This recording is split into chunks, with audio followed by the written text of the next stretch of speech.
Dun dun dun. Welcome to my review of ConnecTank. Let us start by hitting that like and subscribe buttons just to stay up to date with all my latest content. And without further ado, let's take a look at the gameplay, shall we?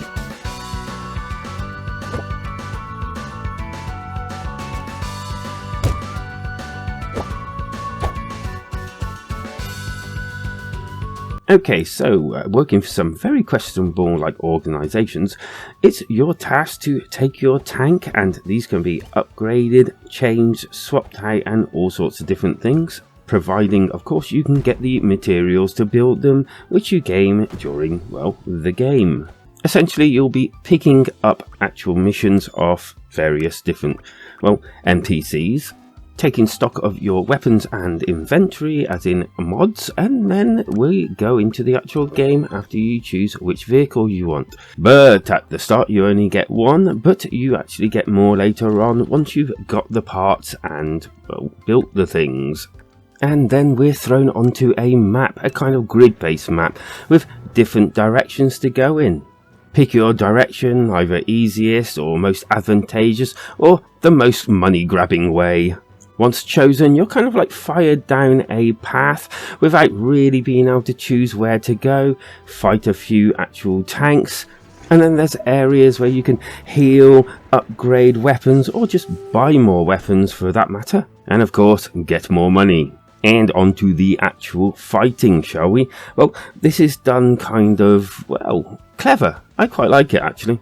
Okay, so putting it down to basics, you assemble a track for balls and the like to travel to the actual cannon, which is pretty cool because this kind of makes a mad dash to be the first one to actually build their track and, you know, start firing at each other. Then you got the option to choose higher or lower firing rates, which is pretty cool also because you can play a little bit of a chicken in this and also a little bit strategic as well. Then by putting certain shapes into this filter thing that then makes the balls, and with this there's grids at the top which tell you which actual, if you match the yellow with a red, what it'll actually make for you. Getting this wrong will kind of have a one damage dud type thing, which you don't really want. You want to be matching them up so you can get your cannons out. And they're not just cannons actually, you get sort of special weapons as well. Things like knuckleball, pigeon canister, shark shell, rocket ball. All of them kind of does more damage, faster, in speedier, and more effective on certain colours. Now that's actually an interesting segue, because each colour does kind of more damage to, well, the other colours, and only in a certain order. You see, red is stronger against yellow, yellow is stronger against blue, blue is stronger against red, and, well, you get the gist of how this game plays out then. And I thought it was different enough to actually, well, be cool, if you know what I mean. The gameplay can definitely be, you know, very frantic at times, and as you go on, the actual game will speed up and things will happen a lot faster. And as I mentioned before, that Scrabble to be the first one to be building your actual tracks was a, well, it's pure genius. It's pretty cool. The game even throws in different mechanics well, having to throw your actual pieces into the chute for them to be made up.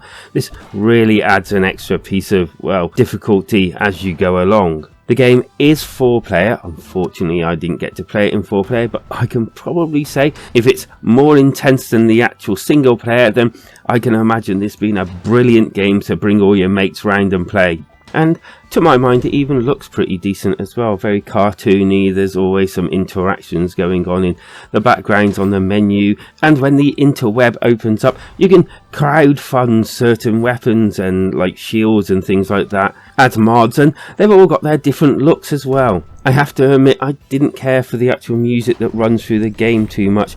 It at first was okay, but then starts grating on your mind. It's just, you know, very much annoying after a while. It's just the same thing repeating over and over again. Everything else seems fine and dandy though. The good.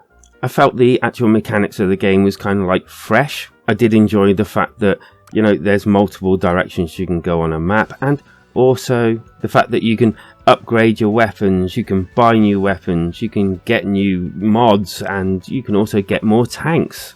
the bad.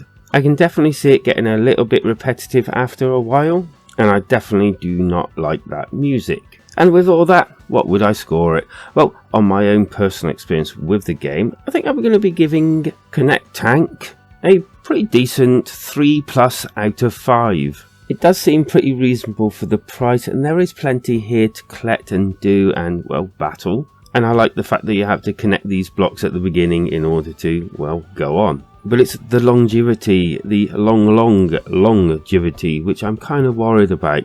But I guess that's up to the individual. Let us know what you think down in the comments. And as for my alternative, well, I'm going to go for Battlezone Gold Edition. Absolutely nothing to do with this game whatsoever, but I did struggle to find a tank game that was.